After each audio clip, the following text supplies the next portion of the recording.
नमस्कार, आप देख रहे हैं AR न्यूज और मैं हूं आपके साथ आरती सिंह आजाद। बात करेंगे देश और दुनिया से जुड़ी तमाम बड़ी खबरों की, लेकिन उसके पहले एक नजर फटाफट खबरों की ओर। सूर्य की ओर बढ़ रहे आदित्य L1 ने ली सेल्फी, 30 चांद दिखे एक साथ। अगले 2 से 3 साल में चीन को पछाड़ देगा भारत, LAC पर चल रही बड़ी तैयारी। फेल हो गया चीन का BRI प्रोजेक्ट, कोई भी देश शामिल होने को तैयार नहीं। आसियान समिट में हिस्सा लेने के बाद वापस स्वदेश लौटे PM मोदी। उदयनिधि के बाद अब A राजा का विवादित बयान, HIV और कुष्ठ रोग से की सनातन धर्म की तुलना। बाबर औरंगजेब का अत्याचार भी सनातन धर्म को नहीं मिटा पाया, योगी आदित्यनाथ ने साधा विपक्ष पर निशाना। पश्चिम बंगाल में मंत्रियों विधायकों की मौज, ममता बनर्जी ने 40,000 रुपए बढ़ाया वेतन। G20 में आए मेहमानों को सुनाया जाएगा मिले सुर मेरा तुम्हारा। प्रेसिडेंशियल डिनर में भारत के 78 पारंपरिक वाद्य यंत्र बजेंगे। कोविड के बाद नियम आधारित विश्व व्यवस्था का निर्माण करना जरूरी, आसियान समिट में बोले PM मोदी। बाइडेन से ज्यादा लोकप्रिय मोदी, कांग्रेस ने शेयर किया पोस्टर, भड़की बीजेपी। विशेष सत्र को लेकर बीजेपी कांग्रेस के बीच टकराव, प्रहलाद जोशी बोले झूठे दावे कर रहे जयराम रमेश। 6 राज्यों की 7 विधानसभा सीटों के नतीजे आज, यूपी की घोसी सीट पर 49% और त्रिपुरा की दोनों सीटों पर 80% से ज्यादा वोट पड़े थे। IIT डायरेक्टर का विवादित बयान, बोले जानवरों की हत्या से हिमाचल में लैंडस्लाइड, इन्हें काटना बंद करना होगा। स्टूडेंट्स को मांस न खाने की दिलाई शपथ।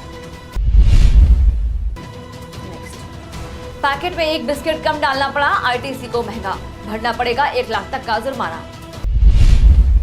रोहन बोपन्ना ने बनाया world record, grand slam final में पहुंचने वाले बने सबसे उम्रदराज खिलाड़ी। फटाफट खबरों में फिलहाल इतना ही, और अब खबरें विस्तार से। प्रधानमंत्री नरेंद्र मोदी विश्व नेताओं के साथ 15 से अधिक द्विपक्षीय बैठकें करेंगे। 8 सितंबर को PM मॉरिशस, बांग्लादेशी और अमेरिका के नेताओं के साथ द्विपक्षीय बैठक करेंगे। 9 सितंबर को G20 बैठकों के अलावा PM UK, जापान, जर्मनी और इटली के साथ द्विपक्षीय बैठकें करेंगे। और 10 सितंबर को PM फ्रांस के राष्ट्रपति इमैनुअल मैक्रोन के साथ वर्किंग लंच मीटिंग करेंगे। तुर्की, संयुक्त अरब अमीरात, दक्षिण कोरिया, EU, EC, ब्राजील और नाइजीरिया के साथ द्विपक्षीय बैठकें करेंगे। नई दिल्ली में 9 से 10 सितंबर को होने वाली G20 समिट की तैयारियां पूरी हो चुकी हैं। शुक्रवार दोपहर से G20 मेंबर्स के मेहमानों के आने का सिलसिला शुरू हो जाएगा। इस समिट में 19 देश और यूरोपियन यूनियन शामिल होगा। इसके अलावा 9 और देशों को समिट में गेस्ट के तौर पर बुलाया गया है। बागपत जिले के जीवाना गांव में जन्माष्टमी के अवसर पर दोपहर में शिव मंदिर में राधा और कृष्णा को सजाकर दिन भर भजन और कीर्तन गाया गया। महिलाओं ने शिव मंदिर में राधा और कृष्णा पर भजन और कीर्तन राधा और कृष्णा को समर्पित किया। इसके बाद महिलाओं ने प्रसाद वितरण किया। AR न्यूज के लिए बागपत से अनमोल की रिपोर्ट। भाजपा 14,228, सपा 22,785 और नोटा 351। इस प्रकार सपा प्रत्याशी सुधाकर सिंह 8,557 वोट से आगे। उत्तर प्रदेश के घोसीपुरा उपचुनाव की आज काउंटिंग शुरू। 11 बजे तक की अपडेट में सपा, कांग्रेस और भाजपा के प्रत्याशी कभी आगे तो कभी पीछे रहे हैं। घोसीपुरा उपचुनाव का परिणाम शाम तक आने की संभावना है। बागपत पुलिस ने 3 अलग अलग स्थान से 3 वारंटी को गिरफ्तार किया है, जिसमें छपरौली, बड़ौद और खेकड़ा पुलिस ने फरार चल रहे तीनों थानों की पुलिस ने 3 वारंटी को गिरफ्तार किया है। उनके खिलाफ वैधिक कार्रवाई की जा रही है। बागपत से अनमोल की रिपोर्ट। बागपत में दूसरे दिन भी रहा माखन चोर के जन्मदिवस पर थिरकने का दौर। कुछ मंदिरों में 2 दिन तक किया गया आयोजन। बागपत के ठाकुर द्वारा मंदिर को बहुत सुंदर तरह से रोशन किया गया। कीर्तन का भी आयोजन हुआ, जिसमें सभी महिला और पुरुष खुलकर नाचे। बागपत से अनमोल वशिष्ठ की रिपोर्ट। सनातन धर्म पर हो रहे हमलों के बीच सांसद की रेलवे स्थायी समिति के सदस्यों ने हरिद्वार के विश्व प्रसिद्ध मां मनसा देवी मंदिर पहुंचकर विशेष पूजा अर्चना की। सांसद राधा मोहन सिंह की अध्यक्षता में पहुंची समिति का अखाड़ा परिषद अध्यक्ष महेंद्र रविंद्रपुरी ने मंदिर में स्वागत किया। संसद की रेलवे स्थायी समिति के सदस्य ऋषिकेश कर्णप्रयाग रेलवे लाइन समेत कई मामलों का अध्ययन करने उत्तराखंड पहुंचे हैं। सनातन धर्म पर हो रहे हमलों के बीच स्थायी समिति ने मां मनसा देवी मंदिर में वैदिक मंत्रोच्चारों के बीच विशेष पूजा अर्चना की। इस दौरान अखाड़ा परिषद अध्यक्ष महंत रविंद्र पुरी ने एक बार फिर सनातन धर्म पर जहर उगलने वालों पर तगड़ा हमला बोला। महंत रविंद्र पुरी ने कहा कि अब समय आ गया है कि सनातन धर्म का विरोध करने वालों को कड़ा सबक सिखाया जाए और शंकराचार्य द्वारा स्थापित अखाड़ों के नागा सन्यासियों में काफी नाराजगी है। अखाड़ा परिषद अध्यक्ष ने कहा कि नागा सन्यासियों की सेना सनातन की रक्षा के लिए बनाई गई थी और अब इसके लिए उज्जैन में बैठक कर योजना बनाएंगे।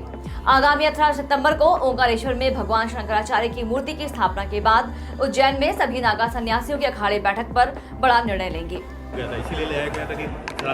मैं यही आपको कहना चाहता हूँ, जो नागा सेना है, जो नागा सन्यासी है, जो स्वयं मैंने भगवा पहना है, हम इसीलिए बने हैं, माँ भारती के लिए, सनातन के लिए, मरने मिटने के लिए बने हैं। हम भंडारा खाने के लिए नहीं बने हैं, हम अपने ऐशोआरामी के लिए नहीं बने हैं, हम सनातन की रक्षा के लिए बने हैं। और ये हमारा जो संदेश है और ये शुरुआत जो हमारी है, ये भगवान शंकराचार्य ने की है। और हम शंकराचार्य के जो है आगे सेना है और अखाड़े जो सेना के रूप में बनाए गए थे, लगता है कि ऐसा समय ना आ जाए कि हमें कुछ करना पड़े। इसीलिए मैं चाहता हूँ इनके ऊपर तुरंत कार्रवाई हो। जो सनातन के विरोध में बोलता है, भाई आप क्यों बोल रहे हैं? हम तो कभी नहीं बोलते हैं। अगर कोई हिंदू बोलता है, कोई सनातनी बोलता है, वो तुरंत जेल में चला जाता है।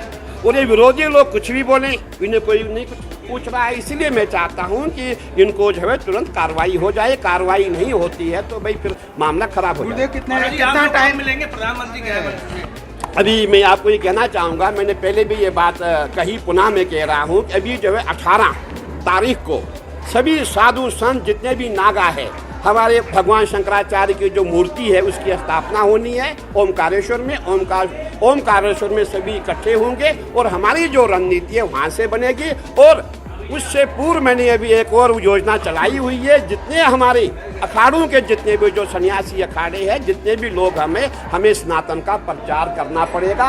हर घर में, गांव में, हमें जहां तक कोई जा नहीं पा रहा है वहां तक हमारे संत जाएंगे, सनातन का प्रचार प्रसार करेंगे। और ये अंत में बोलूँगा, भारत में वही राज करेगा जो सनातन पे काज करेगा। देखिए, आपने बहुत अच्छा सवाल पूछा। पूरे भारत में जितने हमारे सन्यासी हैं, जो सनातन के रक्षक है, जो सनातन की सेना है, और हमारे इस समय सबसे बड़ी एक दिक्कत पेश आ रही है। अभी हम जितने भी नागा है, सभी नागा ओमकारेश्वर में एक हो जाएंगे। ओमकारेश्वर में इसलिए एक हो रही है कि जो हमारी मध्य प्रदेश गवर्नमेंट है, वहाँ से निमंत्रण हमें आया हुआ है कि सभी जितने सन्यासी है ओमकारेश्वर में आ जाएं, ताकि 18 को जो हमारे शंकराचार्य भगवान है उनकी मूर्ति की स्थापना है। तो सभी लोग, पूरे भारत के जितने सन्यासी हैं, जो बड़े बड़े पदाधिकारी हैं, सभी लोग वहाँ पहुँचेंगे। वहाँ शंकर जो हमारे भगवान शंकराचार्य हैं उनको नमन करके, प्रणाम करके, उनकी स्थापना करके उसके बाद फिर हमारी रणनीति बनेगी। ये हमारी रणनीति उज्जैन में बनेगी। फिर मैं उज्जैन में कुछ दिन रहूँगा और हम यही चाहेंगे, हम कोई वाद विवाद नहीं चाहते हैं। हम चाहते शांति का माहौल हो जाए, चुनाव का समय है, सभी जो है सर्वे भवन्तु सुखिनः सर्वे सन्तु निरामया सर्वे भद्राणि पश्यन्तु मा कश्चित् दुख भाग भवेत्। हम बिल्कुल यही चाहते हैं कि हम किसी से कोई भी विरोध नहीं चाहते। जब ज़्यादा ही हो जाएगा, जब आप हमारे मुंह में उंगली दोगे तो हमें कुछ करना पड़ेगा। अति हो चुकी है। कोई भी व्यक्ति सर उठा करके, अभी वही जो दयानिधि नाम का जो व्यक्ति है, जो करुणानिधि के बेटे हैं, पोते हैं, उनका जो करुणानिधि था वो भी हमारा सनातन का विरोधी रहा, उसका बाप भी रहा, पोता भी रहा। उसकी शक्ल ऐसी जैसे सुल्फा पिया हो। तो मैं ये समझता हूँ ऐसे व्यक्तियों को हम कब तक बर्दाश्त करेंगे। अभी नया आया है, एडी राजा कोई आया है। आप पूरे भारत में देखेंगे कोई रामायण पे विरोध कर रहा है, कोई किस पे कर रहा है। अब एक ट्रेंड बना। फिलहाल इतना ही। कल फिर हाजिर होंगे कुछ और बड़ी खबरों के साथ। तब तक के लिए बने रहे हमारे साथ और देखते रहे AR न्यूज़। नमस्कार। खबरों में लगातार बने रहने के लिए हमारे चैनल को लाइक, सब्सक्राइब और शेयर करना ना भूलें। धन्यवाद।